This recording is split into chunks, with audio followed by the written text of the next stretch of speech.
Le PSG prépare peut-être le plus gros mercato de son histoire. Et le plus fou, c'est que financièrement, Paris peut vraiment se le permettre. Entre les sponsors qatariens, Nike, les ventes de maillots, la Ligue des Champions, les droits TV, les partenariats mondiaux, la Coupe du Monde des clubs la saison dernière, le PSG est en train de devenir une machine économiquement monstrueuse. Mais alors, combien Paris peut vraiment dépenser cet été? 100 millions? 200? 300? Aujourd'hui, on va rentrer dans les vraies coulisses du budget du Paris Saint-Germain et vous allez comprendre pourquoi l'Europe commence doucement à paniquer. Je sais pas pour vous si vous réalisez vraiment ce qu'est devenu le Paris Saint-Germain à l'heure actuelle, en 2026, à l'aube de cette nouvelle finale de Ligue des Champions qu'on s'apprête à jouer face à Arsenal à Budapest. Parce que je vous le dis, il y a encore des gens qui pensent que le Paris Saint-Germain balance des billets à tout va comme dans FIFA Carrière. Mais en 2026, le football a changé et le Paris Saint-Germain ne fait pas exception à la règle. Aujourd'hui, Paris fonctionne comme une marque mondiale et dans cette vidéo, on va analyser tous les revenus du Paris Saint-Germain et vous allez vite comprendre pourquoi le mercato qui arrive peut être complètement XXL. Beaucoup parlent de Julian Alvarez comme si ce transfert était impossible pour le Paris Saint-Germain. Moi, je suis désolé. Dès lors qu'on a fait Messi, Neymar, Mbappé, stop. On peut absolument faire n'importe quel joueur sur n'importe quel club. La seule condition, c'est qu'on se focalise notamment sur des profils, mais notamment aussi sur des joueurs qui veulent vraiment venir au Paris Saint-Germain. Quel joueur actuellement ne rêve pas de porter la tunique parisienne? Il y en a certains, certainement, mais ce n'est pas pour une raison sportive.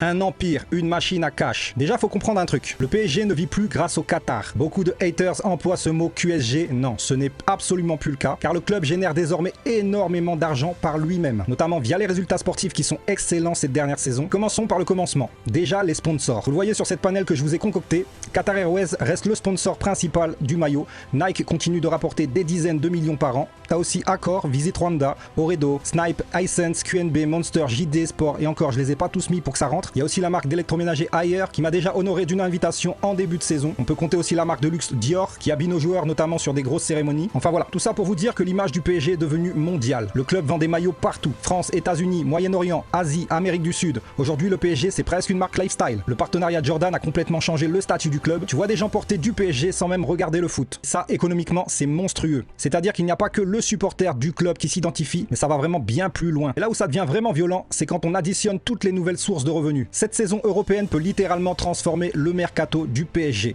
On a accédé à une nouvelle finale de Ligue des Champions. L'étoile tant attendue est arrivée la saison dernière, vous le savez, avec cette consécration. Donc tout ça pour vous dire que sans compter une potentielle victoire sur cette finale, le PSG a déjà engrangé pas loin de 140 millions pour le parcours de Champions League 2025-2026. Une victoire en finale constituerait 15 millions de plus dans les poches et dans les recettes du Paris Saint-Germain. Mais au-delà de ça, une deuxième étoile reviendrait à renforcer l'image du club à l'international. On le sait, chaque tour de Ligue des Champions, ça rapporte. Les primes UEFA explosent, les recettes billetterie aussi. Le Parc des Princes affiche complet et guichet fermé à chaque match, même en Ligue 1. Plus Paris avance, plus les revenus montent. Et surtout, une finale de Ligue des Champions, c'est un boost marketing gigantesque. Nouveaux sponsors, exposition des ventes de maillots, visibilité mondiale, nouveaux marchés. On change carrément de dimension une fois de plus. Parce qu'un Paris double champion d'Europe d'affilée, ça devient une attraction mondiale. Déjà que par nos résultats sportifs, on a gagné le respect de tous. Et ça se voit notamment dans la plupart des conférences de presse, que ça soit en Ligue 1 ou en Champions League. Beaucoup de louanges sur notre coach Luis Enrique, beaucoup de louanges sur le jeu produit sur le terrain. Rappelons que la Coupe du Monde des clubs l'été dernier nous a rapporté pas loin de 100 millions d'euros aussi. Alors j'estime sur ce coup-là qu'on a pu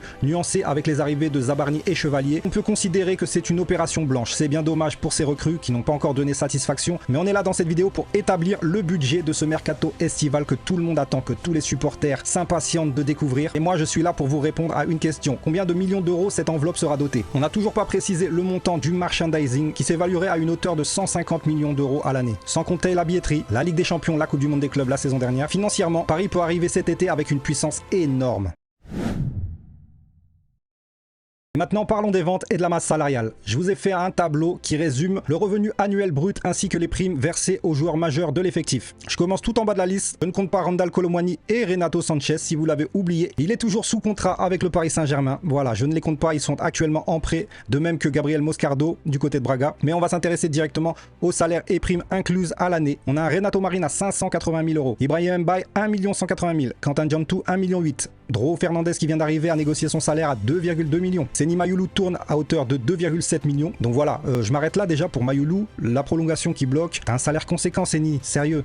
2,7 millions à l'année. Sincèrement, je sais pas ce qui bloque, mais j'aimerais quand même qu'il reste dans l'effectif et que ça soit pas un problème financier pour le fait qu'il reste. On a vu qu'il a pu apporter quelques buts décisifs dans cette campagne de Ligue des Champions. Donc voilà, j'espère sincèrement qu'il puisse rester. Et on continue avec Matvei Safonov. Pour le coup, à 5 millions l'année, franchement, on le paye parmi les plus bas et j'estime que en tant que surprise cette année et satisfaction, il est clairement dans mon top 5 pour moi. Je sais pas pour vous, mais Matvei Safonov, quel joueur, quel Shiva. Le gars, franchement, ses derniers matchs, j'ai rien à lui reprocher. Il applique parfaitement les consignes de Luis Enrique. Donc voilà, sur ce plan-là, au niveau du mercato, ça va être très difficile d'aller chercher quelqu'un pour le concurrencer directement. On parle d'un départ de Lucas Chevalier, mais j'ai envie de vous dire, déjà, si les deux restent, pour moi, c'est Safonov qui sera reconduit la saison prochaine en tant que titulaire. Donc ça penche clairement sur un départ de Chevalier, et il faudra quand même trouver une doublure. Donc on en parlera en temps voulu, et n'hésitez surtout pas à vous abonner si vous ne l'êtes pas et que vous regardez assidûment mes vidéos, ça serait bien dommage, parce que les vidéos mercato et régulièrement vont bientôt commencer, le marché va bientôt s'ouvrir, donc pensez à suivre la chaîne pour être informé des dernières infos. Donc voilà, Safonov, rien à dire, et avec un salaire adéquat, franchement, 5 millions, il les rend proprement. Lucas Beraldo, on pensait à un départ très prochainement, mais la donne a changé avec Luis Enrique qui lui a trouvé un côté polyvalent, à savoir milieu de terrain. Donc pourquoi pas le garder. À 5,8 millions, ça va. C'est pas lui qui détruit la masse salariale. On a un Kang In Lee qu'on annonce d'ailleurs sur le départ, qui tourne à 6,3 millions. Potentiellement un deal concernant Julian Alvarez, vous le savez, on est vraiment dessus. C'est vraiment un joueur qui est validé par nos deux Luis, à savoir Luis Enrique et Luis Campos. Donc à surveiller ce deal. On parlait déjà l'été dernier, voire cet hiver, d'un potentiel départ de Kang In Lee et notamment vers l'Atlético Madrid. Il y a Zabarni qui vient d'arriver fraîchement la saison dernière et a bien négocié son contrat, le gourmand. Il tourne à 8 millions. Voilà pourquoi ça a pris autant de temps l'été dernier. C'est un bon salaire, j'estime, 8 millions. Et vu le rendu qu'il donne, il joue pas tout le temps. Donc voilà, le ratio, ça va, il mange bien. Lucas Chevalier, on a dit 9 millions, voilà. Faut dire les choses, leurs agents négocient très bien les salaires au Paris Saint-Germain parce que quand tu vois un Chevalier qui a 9 millions, quasi le double de Matvei Safonov, qui lui le rend amplement sur le terrain, voilà, ça fait cher les minutes sur le banc quand même. On a un Fabien Ruiz où on parle potentiellement d'une prolongation qui tourne à 9 millions. Ça va franchement, c'est pas lui qui fait dégringoler le marché. Gonzalo Ramos, on l'a dit, qui tourne à 8,5 millions. D'ailleurs, ça serait lui notamment qui serait sur un potentiel départ et direction l'Atlético Madrid. Ça se jouerait entre l'Italie et l'Atlético, donc on va voir les futures infos sur ce côté-là. Désiré Doué à 9,6 millions. Ça les vaut, il faut le dire. Bradley Barcola, 10 millions. William Pacho, 11 millions. À mon avis, il va encore manger davantage avec sa prolongation parce que là, les salaires ne sont pas actualisés. Ça dépendra bien entendu aussi de cette finale de Ligue des Champions. Si vous avez une deuxième étoile au Paris Saint-Germain, forcément les salaires, ça va se voir dessus. Il y a des primes qui tombent, il y a des trophées individuels qui font tomber des primes, il y a ceci, il y a cela. Il y a tout un envers du décor financier autour du Paris Saint-Germain. Mais on est d'accord, on peut payer beaucoup plus si les objectifs sont atteints. João Neves, 10,9 millions. Nuno Mendes, qui avait récemment prolongé, qui tourne à 15,4 millions. Ultra mérité pour lui parce qu'il a longtemps tourné aux alentours des 2-3 millions. Donc là, clairement, il a fait un x4, x5 et c'est amplement mérité. Depuis toutes ces années qu'il était là, c'était notamment justifié son augmentation de salaire. Warren qui a parfaitement négocié son salaire, qui tourne à 14 millions. Et ça l'a décoincé, j'ai envie de dire. Ce poids de prolongation sur ses épaules, sincèrement, on l'a vu cette année. C'est clairement pas le même Warren que l'année dernière. Pour moi, il y a un palier qui a été levé. Et ça s'est vu notamment sur son hygiène de vie, sur toute sa vie privée, peu importe. Et surtout sur cette prolongation qui est arrivée l'année dernière. 14 millions, voilà, il est confiant et ça se voit sur le terrain. Vitinha, parfait pour lui, 16 millions. Lucas Hernandez, ça par contre ça me pose problème. Absolument pas sur le terrain parce que j'estime que c'est une bonne doublure à Nuno Mendes. Mais quand tu vois que le remplaçant touche 4 millions de plus que le titulaire, voilà, pour moi il y a un problème à se poser dès cet été. Lucas Hernandez, le salaire est bien trop haut. Sincèrement, le salaire est bien trop haut et il a encore une valeur marchande de 20 millions, disons. Est-ce que ça serait pas le moment de dire merci pour service rendu et de percevoir une indemnité via tous ces gros salaires qu'on a servis ces dernières années? Voilà, Lucas Hernandez, il mange très bien. Marquinhos, c'est absolument mérité, 19 patates. Achraf Hakimi avec sa prolongue est à 20 patates.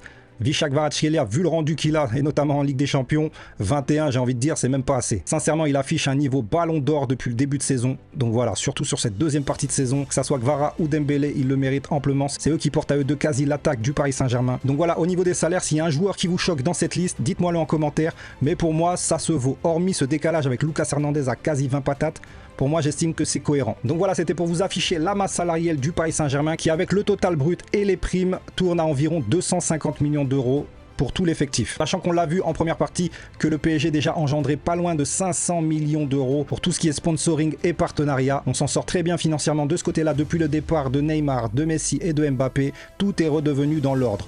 Le fair play financier est très loin derrière nous. On respecte absolument toutes les consignes de l'UEFA. Et voilà pourquoi cet été, on peut clairement se permettre de dépenser une certaine somme. Et qui va bien entendu augmenter par rapport aux ventes qu'on va faire. Parce que oui, des joueurs du Paris Saint-Germain vont partir dès cet été. On pense notamment au retour de prêt de Renato Sanchez. Pour moi, voilà, il vaut quasi plus rien, il faut se le dire. C'est pas sur ça que je vais aller chercher du financier, mais via Randal Kolo Muani. sa valeur a complètement chuté depuis son départ, mais on sait très bien, Kolo Muani ne reviendra absolument pas au Paris Saint-Germain. L'histoire va se régler définitivement cet été, soyez-en sûrs. Mais quand on voit que c'est un joueur qu'on a été chercher à pas loin de 90 patates et qui en vaut désormais que entre 20 et 30 millions, je pense que là, la Juve va se régaler à nous faire une petite offre. L'été dernier, on en voulait 45, ça va se négocier dès cet été à 25, 30 maximum pour moi. Mais c'est toujours ça qu'on peut prendre pour amortir les joueurs qu'on veut vraiment dans notre effectif, que ça soit du Julian Alvarez, du Magnès Akliouche ou d'autres. Ça va servir notamment à déjà dégraisser, parce que lui-même aussi c'est un gros salaire, mais ça va permettre aussi de ramener les joueurs vraiment qui se greffent à ce collectif. Donc on a des joueurs prêtés, des indésirables, des ventes stratégiques. Et si vous regardez bien, aujourd'hui Paris a beaucoup plus de valeur marchande que son effectif d'avant. Le club peut vendre intelligemment sans forcément affaiblir l'équipe. Et surtout, le PSG version Luis Enrique recrute différemment. On le sait très bien, à l'époque, ça y allait à coup de 5-6 nouveaux joueurs qui arrivaient et on a bien vu ce que ça donnait. Là, c'est très différent. On applique une stratégie de puzzle, la pièce manquante qu'on ramène chaque année pour construire une dynastie. Et honnêtement, c'est peut-être ça qui fait vraiment peur à toute l'Europe. Le Paris Saint-Germain est en train de devenir une machine qui a la recette en Ligue des Champions en plus. Donc voilà, si tu lui rapportes 2-3 éléments greffés la saison prochaine, qui font grandir la qualité du collectif, ça va être clairement injouable pour les autres équipes s'ils n'arrivent pas à suivre la cadence. Pourquoi l'Europe commence à regarder le PSG différemment? Parce qu'avant, le PSG était vu comme un club de riches, le QSG. Aujourd'hui, Paris commence à être vu comme un club structuré, la fameuse institution. Et ça change tout. Luis Enrique a créé une identité. Le club attire désormais des jeunes stars mondiales. Le projet devient crédible sportivement. L'Europe entière va comprendre que Paris n'est plus juste un projet marketing. Le PSG veut dominer. Alors on va en venir à cette question. Combien le PSG peut réellement dépenser cet été? Honnêtement, avec toutes les recettes potentielles, les ventes, les sponsors, les compétitions internationales, un mercato entre 200 et 300 millions devient totalement envisageable. Et ceci sans compter les ventes de joueurs indésirables. Donc pour moi, potentiellement, et si on le souhaite, pour un mercato XXL dès cet été, après la Coupe du Monde, on peut potentiellement investir sur le marché pas loin de 400 millions d'euros. Et le plus fou, c'est que le PSG semble avoir préparé ça depuis plusieurs saisons. On l'a bien vu, hein, ces dernières saisons, on n'a vraiment pas fait les fous.